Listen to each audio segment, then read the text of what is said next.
This segment brought to you by Kansas Soybean Commission.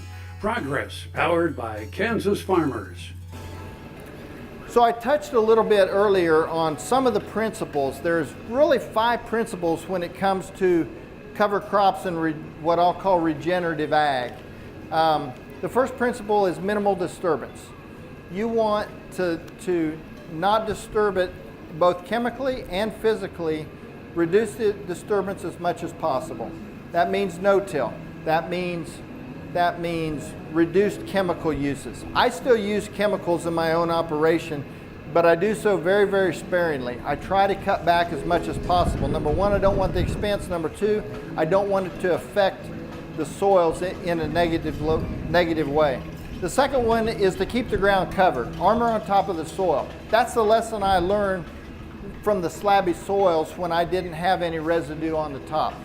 Keep residue on top of the soils, keep the ground covered. Number 3 is energize the whole system with diversity. Diversity is really key in this whole thing. You have the radish and wheat example that I talked about earlier, but using legumes to help supply your nitrogen needs, at least part of it, is very important. You got to have that diversity to make the whole system work. Number 4 is to keep a living root in the ground.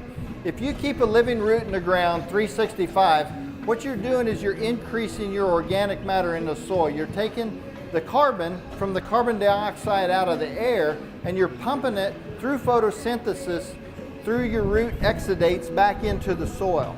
And if you can do that, you're increasing your carbon organic matter naturally by keeping a living root in the ground. If nothing's growing out there, you've got bare dirt, there is no photosynthesis going on. The 5th principle, my favorite, is to insert livestock into the equation. Our soils here in Kansas were built with large herbivores. We had the buffalo, the elk, the antelope, deer. They all were working together with our native plants to build our soils up. There's some kind of relationship going on between plants and livestock that I can't explain. I've had a lot of guys try to explain it. That's just one thing that I haven't got my head around yet. But it's very, very important. I know that we need livestock into the equation, if nothing else, to recycle the nutrients. So when I would go out into my fields, I could dig up an earthworm about every shovelful, or at least every other shovelful. But underneath that cow pie, I could literally dig up 25 to 30 earthworms. They were all there recycling that manure and taking it back into the soil. I think it's more than just spreading manure out there. It has something to do with hoof action, saliva affecting the plant when the cow bites it.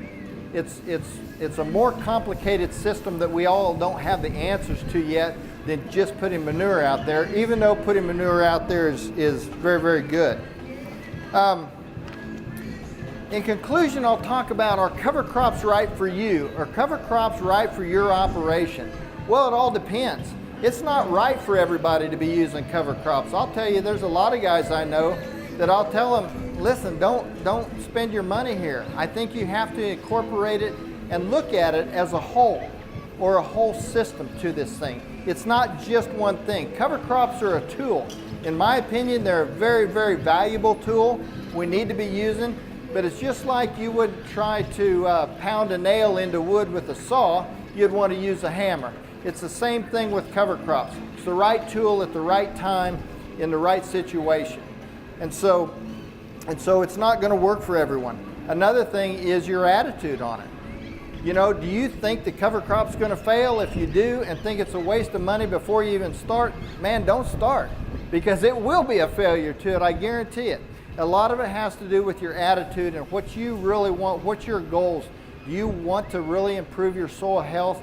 You want to improve your water infiltration rate, your nutrient cycling and all that? If you do, they'll work for you. A lot of people say, well, it won't work here. I know here in Kansas that it'll work all the way from St. Francis to Baxter Springs and from Hiawatha to Elkhart. It'll work. Everybody that wants to make it work has been making it work, no matter what the environment. So it's all about biomimicry. Biomimicry is a term that I picked up from a friend of mine, Ray Archuleta. who talks about mimicking what nature has given us. If you go into a native pasture, you look at the diversity that's out there. That's what we're trying to mimic. If you go to a woodland in eastern Kansas, there's so much diversity. We want to try to mimic what's going on there to help us. There's no set recipe for this, but if you start working with nature and do the biomimicry thing, it will pay well for you. Closed captioning brought to you by Ag Promo Source. Together we grow. Learn more at agpromosource.com.